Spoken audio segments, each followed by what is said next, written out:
Whoa! Hey! Wait! Just when you thought it was safe to get back into the swimming pool, it's the Talking Pools podcast starring Rudy Stankiewicz and Andrea Nanini. Welcome to the show! 9, 8, 7, 6, 5, 4, 3, 2, 1. Hi, my name is Rudy Stankiewicz. Hi, I'm Andrea Nanini. And this is the Talking Pools podcast, and we're going to mix it up a little bit today because I decided I was going to play a little bit of a trick on my co-host, Andrea. She's coming into this one today thinking that we're going to talk about hurricane preparedness for swimming pools, as yesterday was June 1st, the first day of hurricane season. But I decided that we're going to go a little bit different of a route and see what it looks like when we catch Andrea off guard. So, but before we get into that, it's going to look like every other episode. Like every other episode. Yeah, so far. I thought I was prepared. So you might be, because this one's kind of up your alley. We'll see. So we're going to talk about animals, critters at swimming pools, which you are the animal pool whisperer, savior of critters, large and small, venomous and poisonous, winged and unwinged, serpent and otherwise. That seems to be your gig. So tell us a little bit about that. Well, honestly, so aside from checking out Talking Pools podcast on Instagram, you can follow me on Instagram at Adventures of the Pool Girl. You can see what Rudy's talking about. I've pretty much saved every kind of animal that you can think. Well, almost. There's been some that I haven't saved. Like I haven't gotten any cows. That's not something that I deal with, but no cows, no all kinds of reptiles, all beasts. Yeah, no. Nothing larger than I have saved a dog, but nothing larger than like a small Nothing larger than a small dog. Okay, so no cows, no horses, no alligators. This is alligator country. No. Oh my God. No, I would love to see an alligator in one but of the it's not happened as of yet. Okay. Before we go into that, I want to talk about the news because all day long on the news today, President Joe Biden has been addressing the nation. And one of the things that he's talking about right now is incentivizing COVID vaccines. He wants everybody to get the vaccine. He wants 70% of the country to be vaccinated before July 4th. Now, I don't plan on making this a political thing, and I'm not going to tell you if I'm pro or against. I am going to... I got my vaccine. Well, I've got mine as well. And I know a lot of folks who have got theirs also that are for, some that are against. And again, like I said, we're not taking a side in this. So, but what we're going to talk about, what I wanted to discuss, though, was the coronavirus itself and how it pertains to swimming pools. Because last year, what was the CDC saying? Do you remember? Yes, they were saying that there's no evidence that coronavirus can be contracted from swimming. No evidence. That doesn't mean that there's proof. That just means that there's no evidence it could happen. That means nobody has contracted it from a swimming pool so far that they're aware of. But that doesn't prove that it couldn't happen. Right. So good news, April of this year in London, UK Swimming, I think that's the name of the organization. Anyway, it's their largest governing body for swimming events and organization within the country of Great Britain. They actually contracted a university in London to do some research and find out just what the deal is. Can chlorine levels that we keep in swimming pools knock this stuff out or not? Had you heard anything about this? I heard a little bit of it, but I didn't really hear the results of any what they of the put studies, out. Well, this is where it gets really, really super cool, because what they found is that a chlorine level of 1.5 milligrams per liter, that's the same as parts per million, 1.5 parts per million, So which is a normal chlorine level. That's actually even a little on the low side. That's the minimum between 1 and 4. Level, right? So 1.5 definitely toward the lower side, but a chlorine level of 1.5 parts per million with a pH 7.0 to 7.2 can reduce the effectiveness of coronavirus 1,000-fold in 30 seconds. Oh, wow. 30 seconds. That's cool. 30 seconds. So yeah, we finally have proof, at least as close as we're going to get proof. Yeah. To them saying that, hey, guess what? You're not going to get coronavirus from the swimming pool. We did the tests. It's a lot better than saying, hey, there's no evidence. Absolutely. Which is what brings us to. So now there is evidence. Is what brings us to today. So we're not just going to talk about critters. We're not going to talk about fuzzy bunnies and all those types of things. We're going to talk specifically about diseases of animals that people can get. Yes, that's right. We call them zoonoses. Zoonoses are diseases of animals that people can get. See, because here's the thing. We know when a person has a fecal accident in a swimming pool, whether it's a solid stool or diarrhea, that we have to do something. That's not the first. I mean, some people question it, but scoop it out will just be like, oh yeah, whatever, scoop it out and not do anything swim on about by, it. Right?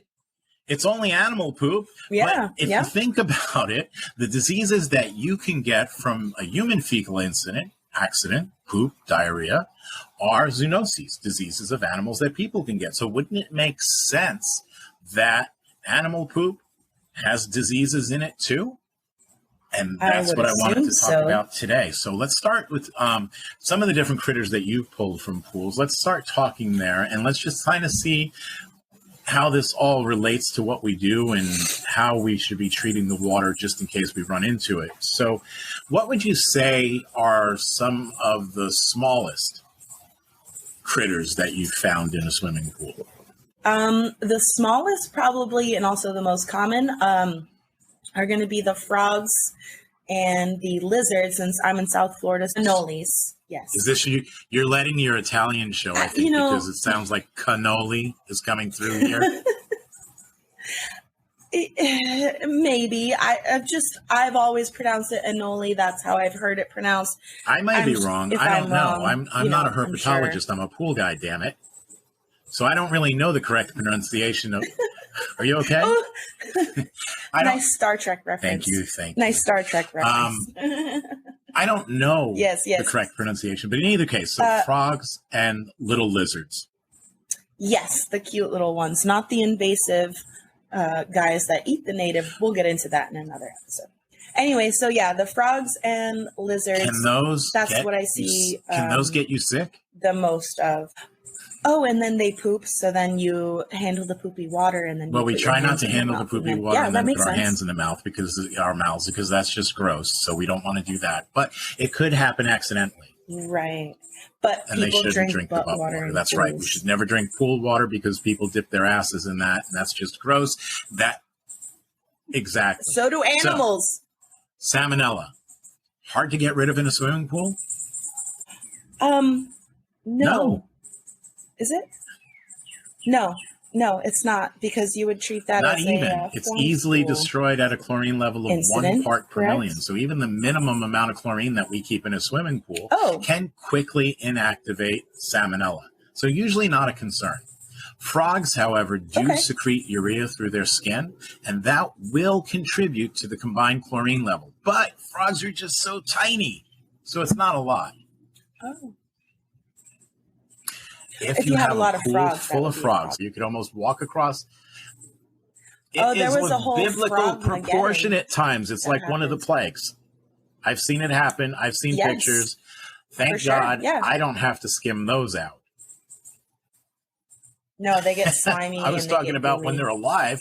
But yeah, that's true. If they've been in there for a little while, soaking and baking and whatever, they could get slimy and gooey. And that's a whole other level of disgust. Thank you for that imagery, Andrea. So why should I be the only one sharing the pain? Anyway, so let me ask you. All right, so we talked about reptiles. Reptiles carry salmonella. What other kinds of critters do you find in swimming pools in your travels? My favorite are the snakes, although I can't say that I've ever found. I think it would be along the same lines as the other reptiles, so probably a salmonella thing there as well. Again, though, not a herpetologist, just a pool guy. But would you be able to tell the difference visually? Because, something interesting, I'm sorry, real quick, I will make this quick. Lizard poop has that little white dot. That's calcium because lizards can't digest So the calcium. white dot. So if you have a piece of poop with a little white piece in it, that is from Not a a lizard reptile or a specifically, lizard. but from a reptile If it doesn't have of the white some dot, type, or just I would have to ask who whether would or you not ask? it's reptiles or lizards specifically. My husband, he works in pest control. He's the one who told me that because he needs to be able to identify, like, say for example, roach poop. Because people will be like, "Oh, look at this turd! I have roaches," and he'll be like, "No, that has the white dot. That's calcium." Things you learn as you go. So I thought that was interesting. Definitely. So the white dot, apparently lizard poop, right? We have from a reliable source, 100% lizard poop. No, 100%. Okay. Yes. So but after, yes. How about after reptiles? Frogs, I'm not sure. Outside of reptiles, what other kinds of critters have you found in swimming pools? I have found rabbits and recently a family of ducks. Yes. That brings up an important topic. It was like 5 of them. They 5? Were so cute. A whole family? Yeah, I think the water level...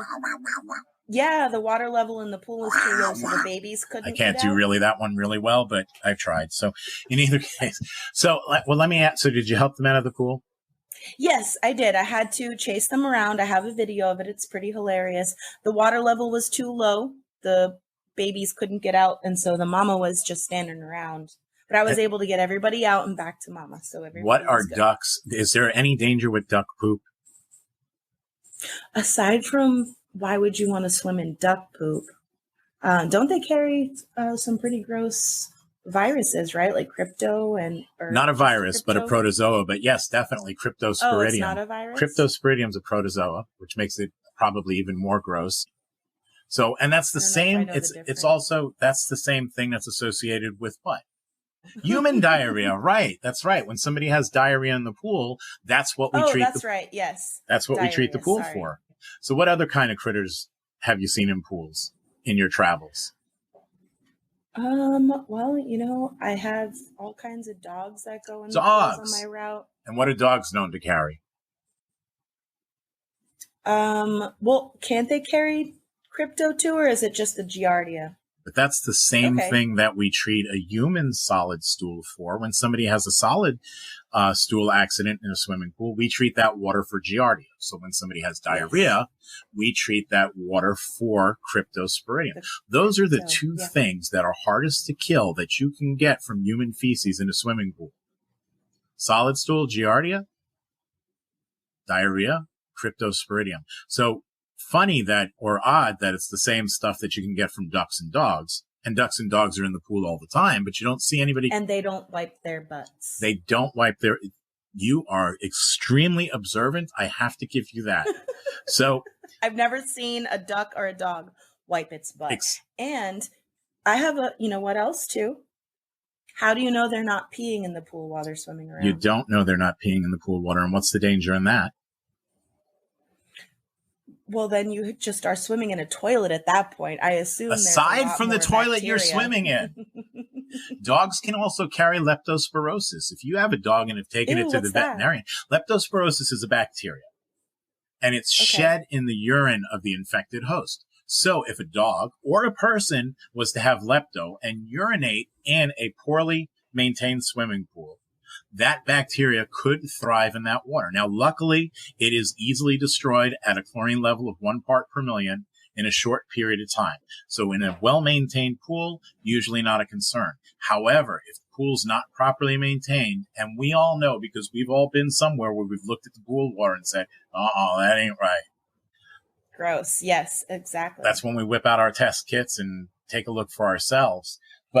Or we just tell the kids that the pool is being painted and we can't go in it right now because they're prepping it.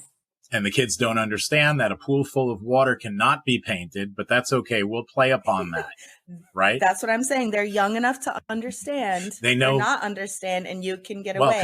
And then you won't be the buzzkill of the family vacation. They know paint is wet and pools are wet, so it makes perfect sense to me. So, but aside from that, aside from that right there, I don't know where we were going with this because now I've lost my train of thought, It's okay. but that's okay. We're having so leptospirosis. So if somebody, a dog or a person with lepto urinates in the pool, that bacteria could thrive. If you were to get in that water, leptospirosis bacteria could actually pass directly through your eye, directly through the membrane of your nose. And if you've been in the pool for a long enough period of time, it can actually pass right through your skin. Don't say it. No. Oh my God. Gross. So that's the scary part there. But again, worst.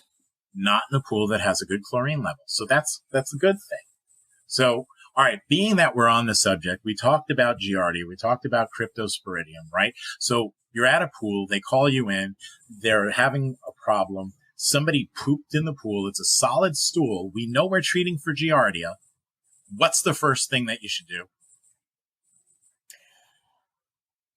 Get everyone out of the pool. Get them out of the pool. Call in Roy Scheider. He was really good in that. Get out of the water. There it is. Yep. There you go. Don't go shooting off any guns at anyone, though. No, just yell at everybody. Is it okay to use a taser? Absolutely not. I'm going to answer that before you do. So what we're going to do is we're going to get them all out of the pool. We're going to get them off the deck. We're going to lock the gate because you can't leave folks wandering around in the locked in area, because I've actually had people come up to me while I've been treating a fecal incident and say to me, can't I swim on that side because it was floating over there? Ew, gross. It never ceases to amaze me. It really doesn't. So. And then you have a Caddyshack situation. Well, actually, it's worse than a Caddyshack situation because this is real, and it's not a baby Ruth. Yes, and that was just a candy bar. Right?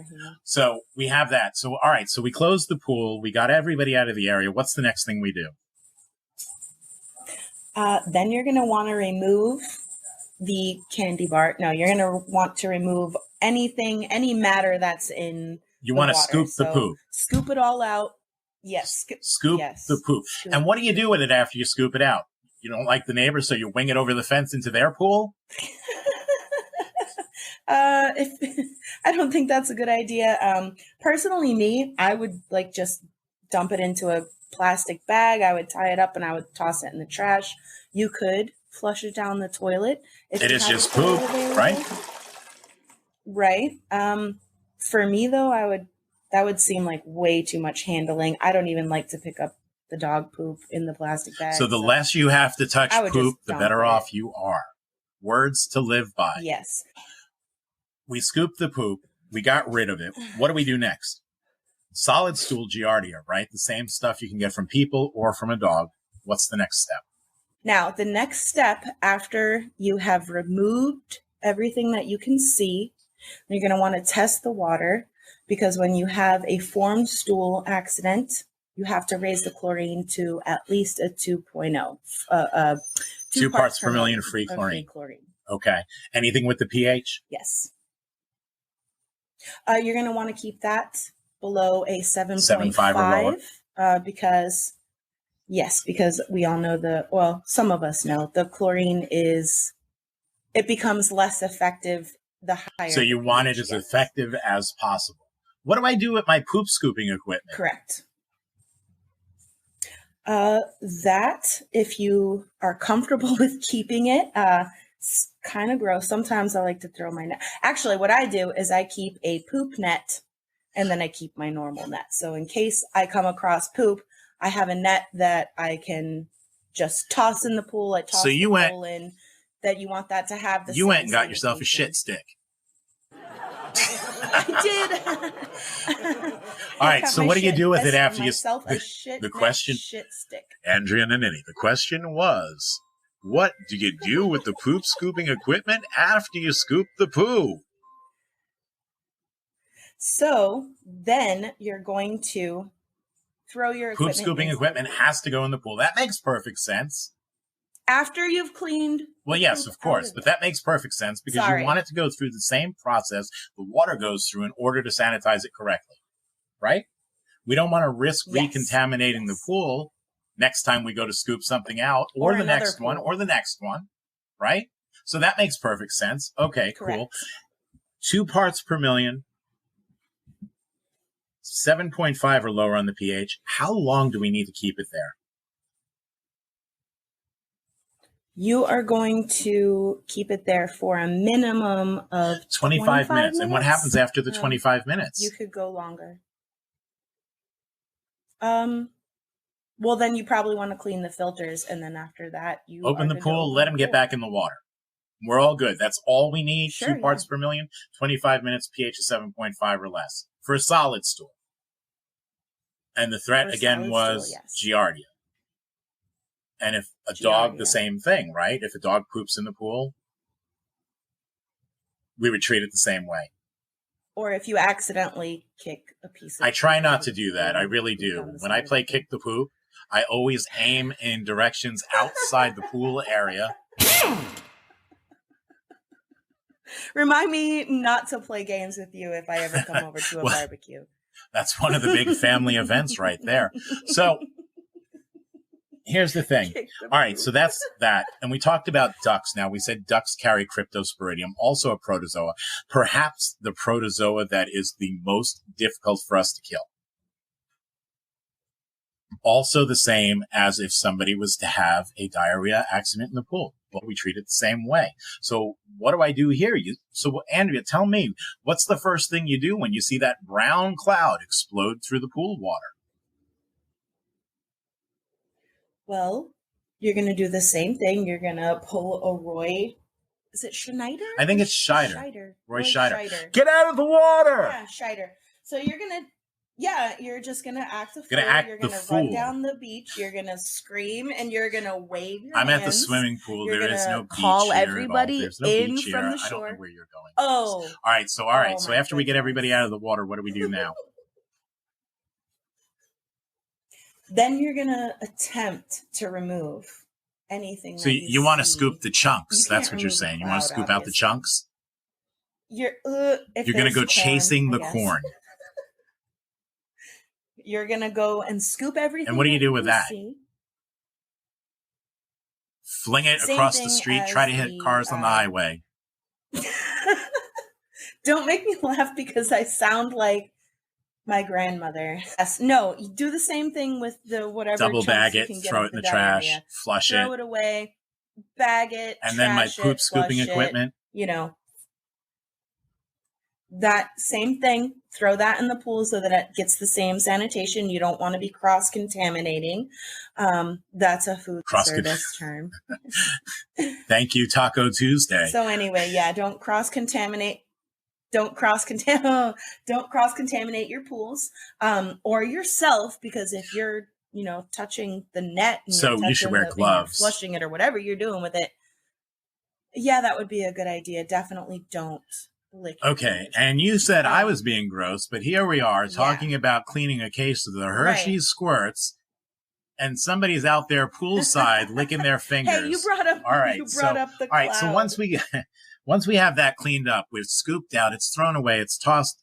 We take the poop scooping equipment. Again, we throw that in the pool, right? Because it has to go through the same process as the water to sanitize it correctly. Then I bring my chlorine level up to what? For the diarrhea, you bring it 20? Up to 20 parts per million. If it's poo, it's 2. That's right. If it's runny, it's 20. A friend told me if it's poo, it's 2. If it's runny, it's 20. So if it's poo, a solid stool, you bring it up to 2 parts per million. If it's poo, it's 2. If it's diarrhea, it's runny. We bring it up to 20 parts per million. If it's poo, it's 2. If it's runny, it's 20. Thank you for remembering. I should get you should get that on a shirt. So, all right. So and can you use a regular test kit for this?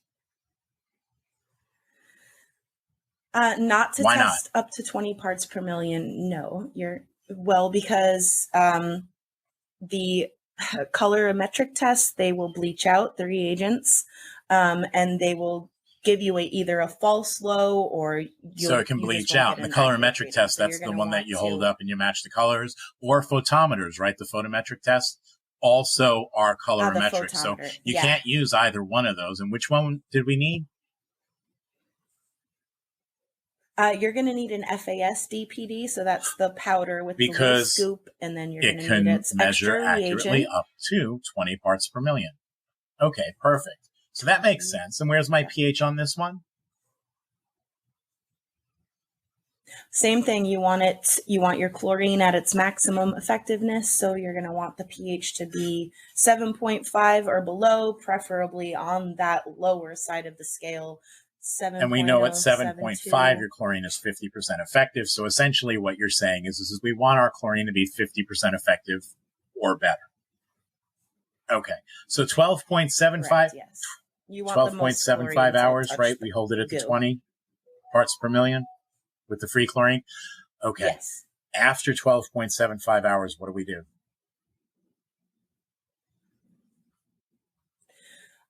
Well, then you're going to want to make It was sure diarrhea, right? We scooped out what we could. It must have went somewhere. Stuff. Yes, you clean out the filters, whatever media that you have. You need to hose out cartridges, backwash your sand filters. And then you have to make sure that your chlorine levels have gone down to their acceptable levels. So whatever a swimmable level is in your area, 3 to 5 parts per million or 2 to 4 parts per million, normally what we shoot for, then it's okay for them to get back in? Yes. What about the person who had the diarrhea? Do we let them back in? They should be punished. No, absolutely. No pool for you. Home. Yes, and we're no assuming more it was the chili dogs either. You don't eat the chili dogs at Well, there you resorts. Go. Words to live by. And you said I should make a t-shirt. All right. So let me ask you this then, because we were talking earlier yesterday, whenever, and the issue came up about cyanuric acid. We know cyanuric acid can slow the effectiveness of chlorine in water. What if somebody had diarrhea in a pool that has cyanuric acid in it? Because what we just went through is the steps, the procedure from the CDC's fecal incident response guidelines on what to do when there's not cyanuric acid in the water. What if there is? What's the difference? Well, I actually don't know the exact numbers off the top of my head. I just know that the cyanuric acid will interfere with the contact time that the chlorine has with the actual thing. Here's what we need to do. The first step, if you have a cyanuric acid level in your pool and somebody has a diarrhea accident, we're about to treat for crypto, just like what we went through. Or if it's a duck or a goose, because right in that same category, we said that those also carry crypto. So if they poop in the pool, same process. If there's cyanuric acid in there, the first step is to lower the cyanuric acid level to between 1 part per million and 15 parts per million. 15 parts per million. Yes, it's lower it between 1 and 15 parts per million before you can do anything else. Okay, so I have a question. So I have a lot of commercial pools that I've been doing recently. Not only have I seen a few ducks in some of them, but one of them actually recently did have I don't know whether it was before I took over the pool, so I don't know whether it was formed or the other one, but it did have a fecal accident. So you would have to drain. That is the only way to lower cyanuric acid, of course. Before you could treat it, because and we only recommend, of course, that it is a licensed, insured professional who is familiar with groundwater levels and also the installation of well points, right? Carries the insurance. I did say insurance, but it's super important. It's worth saying twice, maybe 3 times. So, because what can happen if we drain the pool? Okay. Worst case scenario. So the worst case scenario is your pool is going to pop up out of the ground. The groundwater is going to push the whole entire shell, float, pop. So we don't want that. An empty pool is essentially a boat. So absolutely not. That's that. If you can even fix it, it's an extensive and expensive process. So it's a big problem. So we want to stay away from that. And that's the reason why we want to go with the licensed insured professional who is familiar with, again, groundwater tables and the installation of well points if necessary. All right. So then you would want to try and keep, so you would want to try and keep your commercial I would keep them on the low side because you know what? Then just in case, since they are automated anyway, right? They most of the commercial pools in my area just have a constant chlorine feed. I do a lot of them 3 times a week. So the chlorine level really isn't the issue. You'll So I go would just through wanna more. try and You'll keep go a through more lower chlorine. That's true, because cyanuric cyanuric acid protects the available chlorine in the water. It prevents UV degradation of the chlorine in the water. Is what it does. It kind of acts like a sunblock to protect it from the sun's UV rays. So with a lower level, you Mhm. will go through greater amounts of chlorine. But when somebody has diarrhea in your pool, if you're up at 100 parts per million, to drain it down to 15 parts per million, that's 85% of the water that has to come out. At that point in time, I'm just going to keep draining. And one of my pools, one of the ones I do is 140,000 gallons. So that would just be insane. That would just be so much time dealing with the water and the cyanuric acid. I wouldn't even, the pool would be down for So a couple keeping of it weeks at a if I had lower to do that. cyanuric That acid wouldn't level be- just means having to drain less Yeah. water when somebody has a diarrhea accident. All right. So same Yes. chlorine Yeah, level, I mean, 20 parts per that makes million. We sense to got me. the cyanuric acid level down to 1 to 15 parts per million. By the way, talking about test kits, you test water on a regular basis. What's the lowest cyanuric acid level your test kit can read? I use the Taylor kit, so mine only goes down to That's 30. another You problem, can't test because in any order lower for than us to read a level lower than 30 parts per million, we're going to need a whole other test kit. We're going to have to use a photometer or something along those lines that can read those lower range numbers. I mean, there is also, don't get them wrong, don't sell them short. Taylor does also make a test kit where you can read lower levels by matching a color, but a photometer is going to be much more accurate as far as being able to read that low level. Now, 20 parts per million of chlorine. How long do we need to keep it there?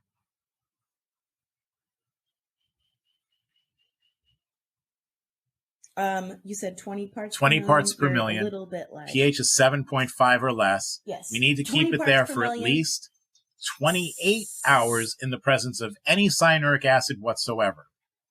12. Even if it's just 1 part per million.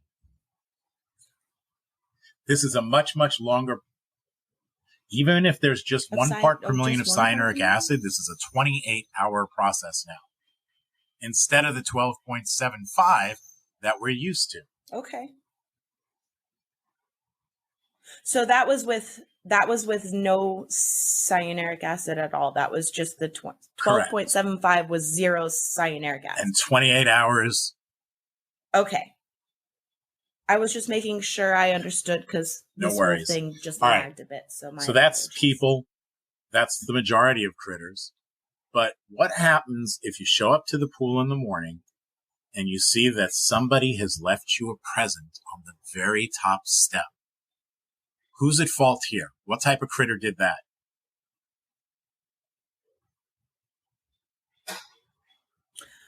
Well, that was probably my husband's Does he cousin normally Steve from take Boston. a dump on the top step? Just kidding.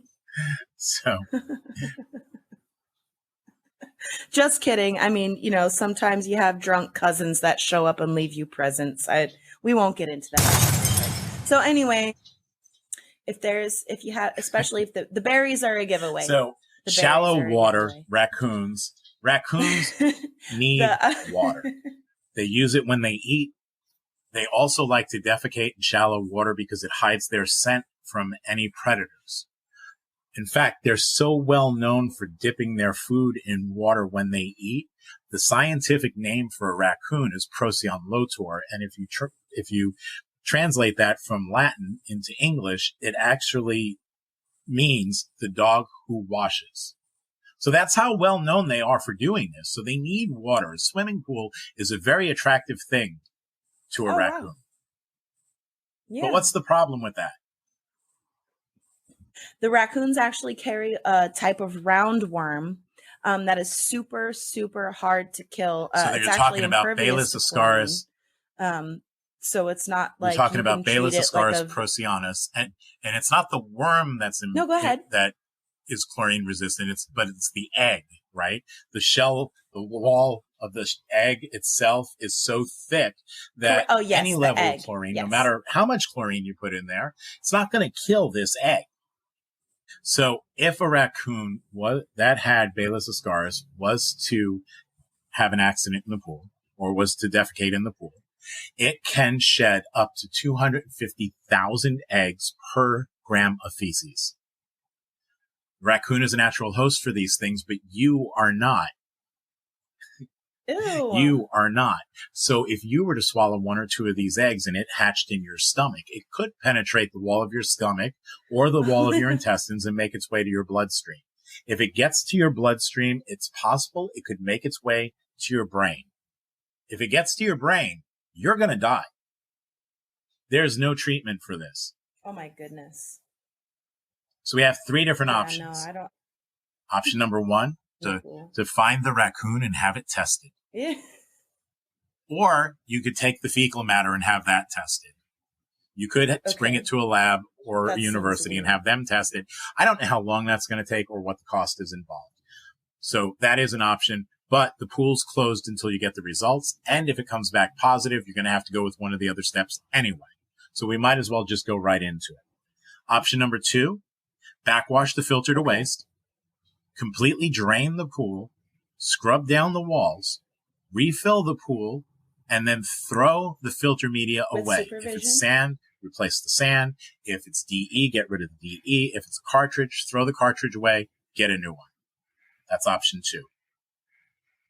Option three, run your filter for a quantity of 4 turnovers. Now, a turnover, that is not the amount of time it takes to filter every drop of water in the pool. That's the amount of time it takes to filter an amount of water equal to what's in the pool. Back in the day, these folks named Gage and Bidwell, they did some studies and some experiments, and they wanted to see exactly what happened, and they wanted to see it took before you did filter every drop of water. So they added some silt to a body of water, and they ran some experiments. And what they determined was that it would take turns before they filter better than 98% of the water. So we want to run it for 4 complete turns. If you're looking at your regular backyard pool, most of those are sized for an 8-hour turnover, one turn being 8 hours. If you're variable speed pump, if you're going with one of those and you're running at a lower speed, it's going to be a little bit longer of time, but at least once every 8 hours if everything's sized properly. So you're going to want to run it for 4 turns. So that's going to be what? 32 hours straight? The Balascaris egg can actually be removed by any filter media that you have. It's big enough to be caught by and filtered out by any, basically the cartridge filters. If you have a sand filter, the DE powder will filter it all out. So that's why you want the 4-hour turnover, because then you have all of the water passing through the filter media and you can pick up any not 4 hours. I think you misspoke, but you want 4 living in your water. You want and 4 8 turnout. You want 4 turnovers is what we're shooting for, not a 4-hour turnover, but 4 turnovers. And you're right. That's okay. But you're right. The Balis ascaris egg is huge in comparison to a lot of the things we deal with. It's actually 55 microns by 65 microns in size, and every filter we use on a swimming pool can filter those out. Now, after you do that, of course, we need to backwash the filter and then get rid of the filter media, just like before. Sand, got to get rid of it, go with new. Cartridge, throw it away, get a new one. The same with diatomaceous earth. Want to replace that whole assembly inside if you have the DE filter, because you want to replace that fabric that will, potentially cause you some problems too. Not just the DE powder. I would get rid of the grids. Yes, absolutely. Interior. I agree. Andrea and I have talked about a bunch of crap in this episode, literally, and that's going to bring this one to an end. And that's going to bring this one to an end. So hopefully the goal is that we know how to treat these things when we see them. But again, as long as we treat it properly, we're good to go. There's no problems, right? Yes. And as long as you have, like you said, the all you need COVID. Is 1.5 parts per million to kill the coronavirus. You only need Yes, for COVID, you only need 2 parts per million to treat a formed fecal response, a formed fecal accident. And so, as long as you're maintaining your pools at these levels that we have, the standard set. Oh, you're absolutely right. No, I mean, if you think about it, a safe, healthy 95% of the things, or 96 or 7% of the things we just spoke about are easily eradicated at the chlorine levels that we normally keep in a pool anyway. So with that said, I'm Rudy Stankiewicz. Exactly. And this has been the Talking Pools podcast. We look forward to seeing you all again next week. Thank you. The Talking Pools podcast is brought to you by the people who created the Algae Prevention and Eradication Specialist Certification course. If you are interested in taking your pool care skills to the next level, attend the industry's only focused algae training session today. Remember, a green swimming pool is never in style. The How to Get Rid of Swimming Pool Algae Handbook. And the Virtual Pool Museum. If it's old, it's gold. Visit us today.